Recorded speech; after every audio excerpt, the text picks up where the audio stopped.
Já ouviu falar do Santo Graal?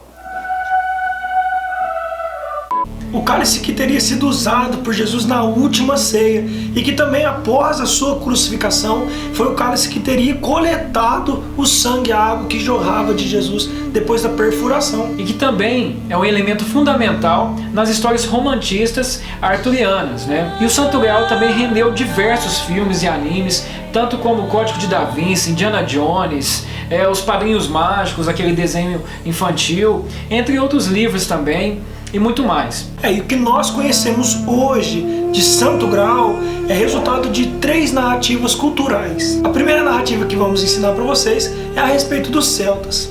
Para você entender, na Inglaterra antiga, antes do cristianismo, existia o povo celta, e lá na história do povo celta se faz menção de um caldeirão que poderia ter ali poderes mágicos, poderes que tinham ali capacidade de dar vida ao que já havia morrido, podia transformar alimentos, podia fazer coisas incríveis.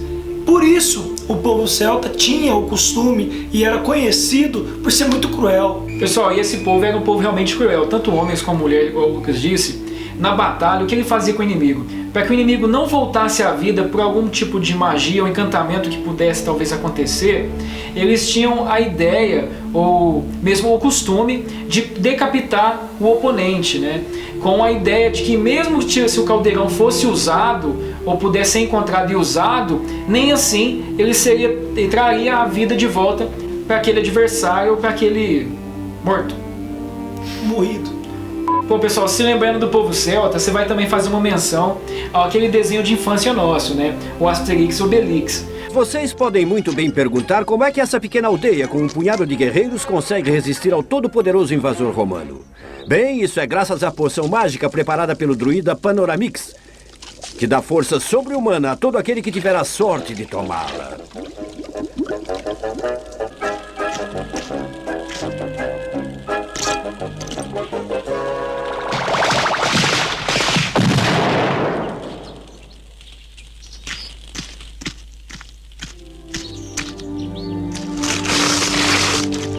Aí você está se perguntando, mas o que isso tem a ver com o Santo Graal? Mas na realidade já entra na segunda narrativa cultural que acontece, né?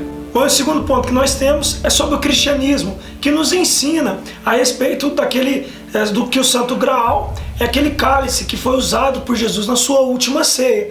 Naquele ritual que todo mundo se lembra e aprendeu e é usado até hoje, onde ele pegava o cálice, ele passava ali o vinho a todos os discípulos, pedindo para que ele tomasse, que ele era o cálice do Novo Testamento, que todo aquele que tomasse fizesse memória dele, e por aí vai. Isso é o Santo Graal que nós conhecemos, fazendo então a segunda narrativa. Pessoal, vamos à terceira narrativa cultural.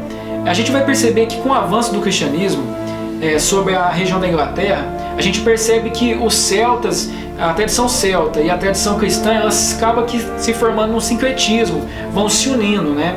E daí onde a gente vai perceber que tem diversas lendas que surgem, diversas narrativas de contos a respeito do Santo Graal. E nesse momento, o cálice cristão passa a ser mais do que apenas um símbolo e passa a fazer menção do costume celta também, de acrescentar poderes a esse cálice, né? E é daí onde a gente vai ouvir falar a respeito das cruzadas que o rei Arthur faz com seus cavaleiros da Tábua Redonda, né? Tão famoso aí nos filmes.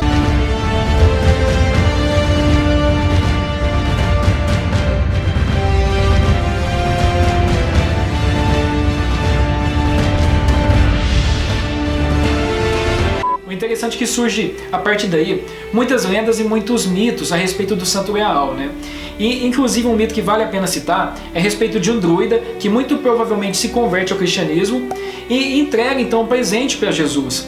Esse presente qual que seria? Seria um cálice, a qual o próprio Jesus, por gostar desse presente, usa na Santa Ceia, e além de usar na Santa Ceia, é usado também por José de Arimateia para recolher o sangue de Jesus na crucificação.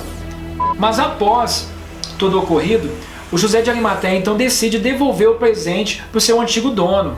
E o interessante é que ao entregar para o antigo dono, quem seria então esse antigo dono? Seria o Merlin. O quê?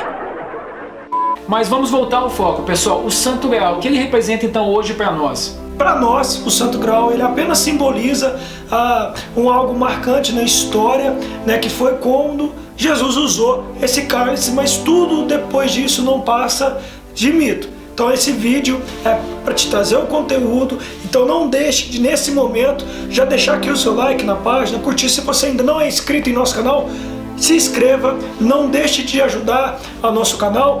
Depois disso, entre no seu Facebook, lá já procure a nossa página, o link está aqui embaixo, e você vai continuar fazendo com que esse canal ele seja possível para te trazer conhecimento de uma maneira bem diferente. Ô pessoal, esse é apenas um dos vídeos que a gente está falando sobre os mistérios que rondam, os símbolos que permeiam o cristianismo. Se você tem uma dica também para a gente comentar sobre algo também, sobre um símbolo, sobre algum acontecimento, manda aqui embaixo para a gente na descrição, que a gente vai ter o maior prazer também de estar falando um pouquinho mais, tá? Valeu pessoal, um abraço, paz!